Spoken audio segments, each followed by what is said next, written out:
So what's going on, guys? Today we got a review here on two new Arbys items. One's been out for a minute and the other one's not even out on promotion quite yet. So first I'm doing the salted caramel shake with pink Hawaiian salt. Go ahead, take a few sips and see how it tastes.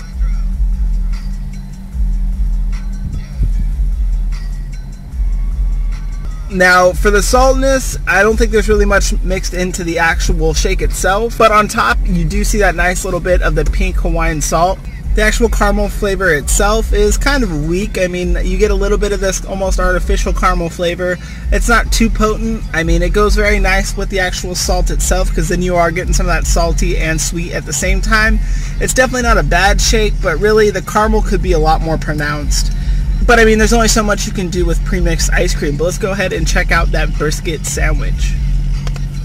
Alright, now it's time to check out this brisket sandwich, which looks absolutely amazing. Now, it's not very hearty compared to some other sandwiches, but when you see the detail to that brisket where you can actually see the fibers, you can tell that stuff is not processed at all.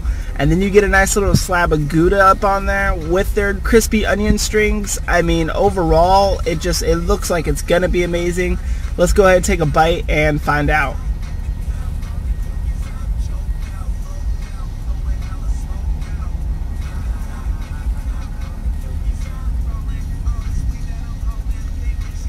Alright, so for the new Smokehouse brisket sandwich coming from Arbys, it's got its ups and it's got its downs. I mean, like I said, with the actual detail of the sandwich, I mean, you got a nice good slab of Gouda on there. The brisket, you can see that there's a decent amount of smoke going on with it. There's got a nice little smoke ring, a decent amount of meat, then the onion strings, a little bit of mayo on the bottom, barbecue sauce on top.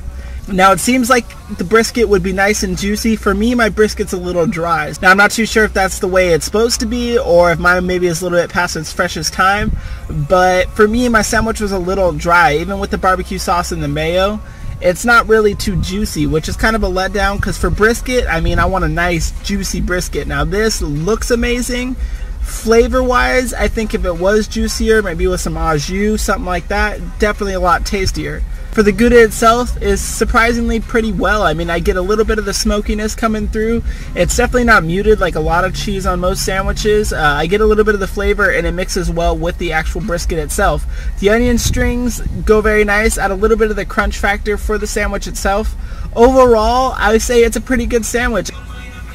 But $5 for a brisket sandwich that really isn't too packed full of that brisket, that's not even that juicy, somewhat of a letdown. I think though it depends on your experience. I definitely recommend checking it out, because the brisket is no doubt some real brisket. It is definitely not processed, which is a big thumbs up. I give them some props for that one. The flavor is good, but sadly it's just not very juicy, which is a very big letdown. But overall, if you guys got an Arbys, definitely check this sandwich out. Let me know what you guys think. Was yours any juicier? Was it worth it?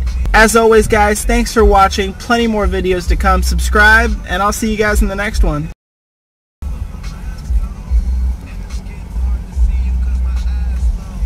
Marijuana minutes, nigga, time slow. And for those people who are curious where I actually live, I decided to record this right down where the Arbys was, and I live in Lake Havasu, Arizona, London Bridge State. There's the London Bridge, there's the Arizona flag. Beautiful sunset, which we kind of missed, but I mean, it's got its ups and its downs.